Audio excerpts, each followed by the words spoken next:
Welcome to The Empire of Stone and Water, the Glory and Fall of Angkor. In our last journey, we witnessed the birth of the Khmer people's identity through the foundational kingdoms of Funan and Chenla. Now we enter the Golden Age. This is the story of an empire that commanded a vast territory, built cities that were wonders of the world, and harnessed the very forces of nature to create a civilization of unparalleled genius. This is the story of the Khmer Empire. Chapter 1. The Forging of a Nation.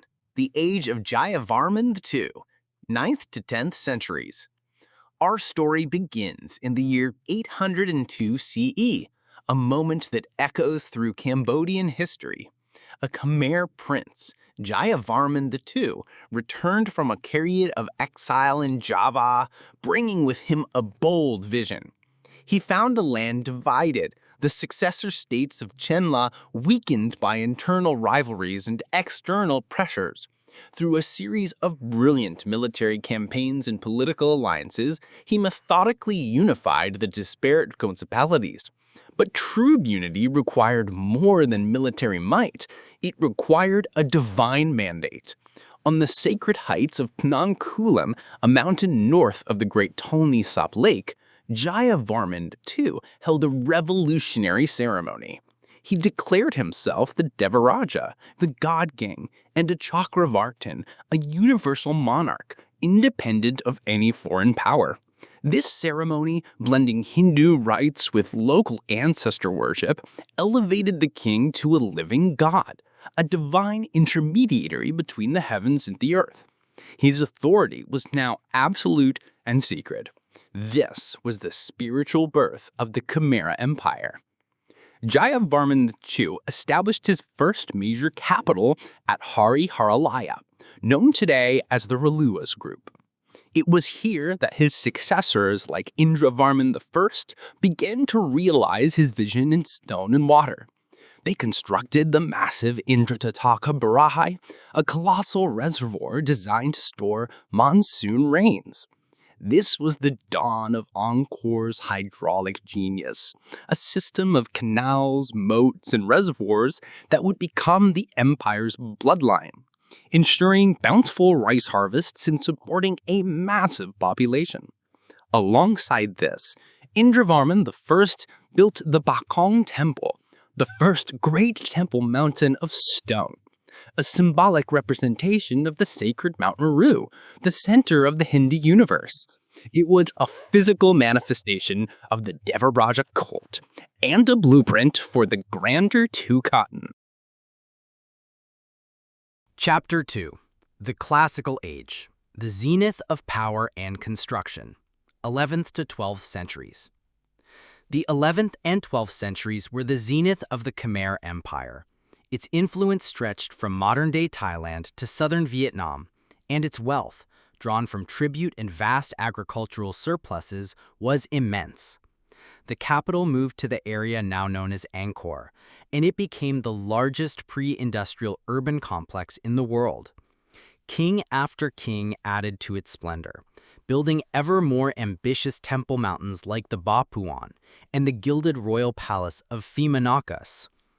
It was during this golden age, under the reign of King Jayavarman II in the early 12th century, that the empire would create its supreme masterpiece.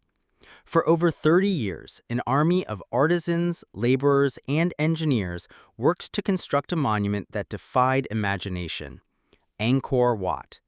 It is the world's largest religious monument, a breathtaking symphony in stone. Unlike his predecessors who favored the god Shiva, Jayavarman II dedicated his temple to Vishnu. The entire complex is a stone map of the cosmos. Its 5 central towers represent the peaks of Mount Meru, its vast moat the mythical ocean of milk. Its long causeways are the bridges between the human and divine worlds.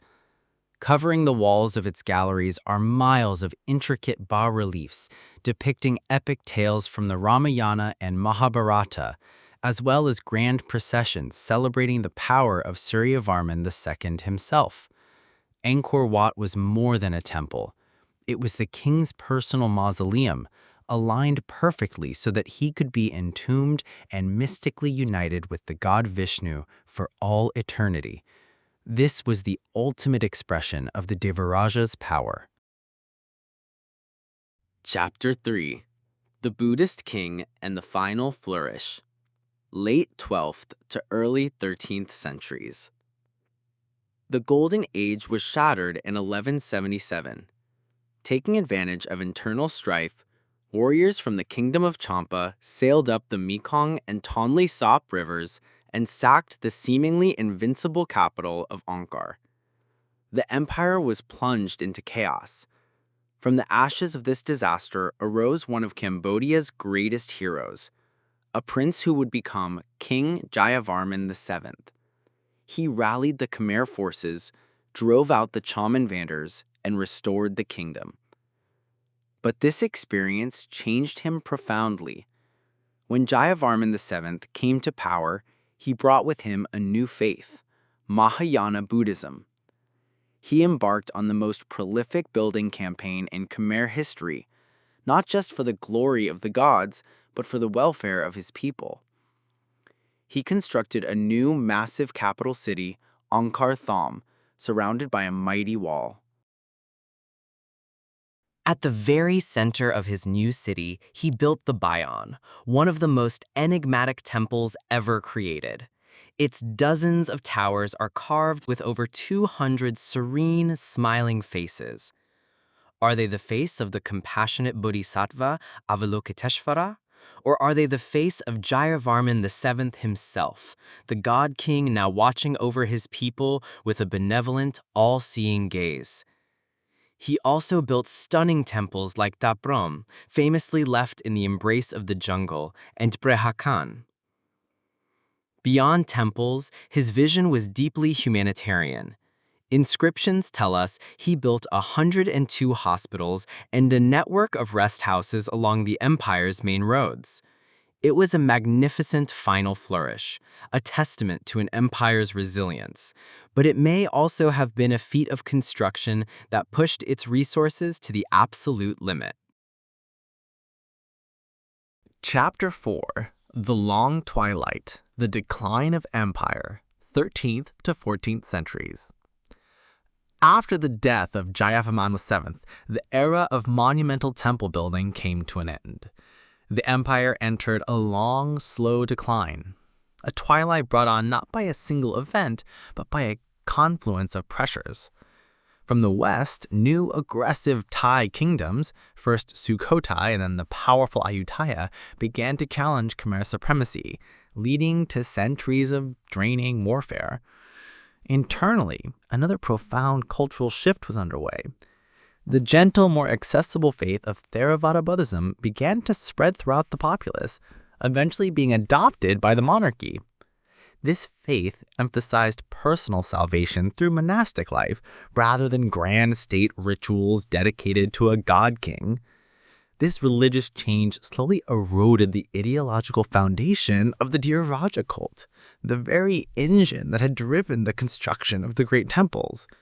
Why build a massive temple mountain for a divine king when religious merit could be gained through simple acts of giving alms to a local monastery? Simultaneously, the empire's greatest strength, its massive water management system, may have become a weakness. Theories suggest that prolonged periods of drought followed by intense monsoons, perhaps evidence of regional climate change, overwhelmed the intricate network of canals and reservoirs. The brittle system, which had supported the empire for centuries, may have begun to fail, leading to reduced agricultural output and the inability to support the vast population of the capital. Chapter 5. The Fall of Angkor and the Enduring Legacy. The final blow came from the west. The kingdom of Ayutthaya, growing ever more powerful, launched repeated invasions. In 1431, after a long siege, their armies breached the walls of Angkor Thom. The city was sacked, its sacred treasures plundered, and thousands of its most educated citizens, its artisans, dancers, and scholars, were marched off to the Ayutthayan court. This was a catastrophic turning point. The Khmer monarchy made the painful decision to abandon their magnificent, but now indefensible, northern capital. The court moved south, closer to the Mekong Delta, to cities like Long Vec and later Phnom Penh. For Angkor, the process of abandonment began. The canals choked with silt, the Great Berets ran dry, and slowly, silently, the jungle crept back in, shrouding the temples in a green embrace. Yet, the fall of the city of Angkor was not the death of the Khmer people. The empire's legacy endured. Its irrigation techniques informed farming practices for generations. The Khmer language, classical dance forms whose origins are depicted on the temple walls, and a strong sense of cultural identity survived. The city itself became a place of legend, a lost wonder whispered about by locals and rumored in the West. It was not until the 19th century that French explorers, guided by Cambodians, systematically unveiled its wonders to the world once more. Today, Angkor Wat stands not as a ruin of a fallen empire, but as the proud heart of the modern Cambodian nation, a timeless testament to the genius, devotion, and enduring spirit of the Khmer civilization. Thank you for listening. Suggest your topics for us to make our next stories.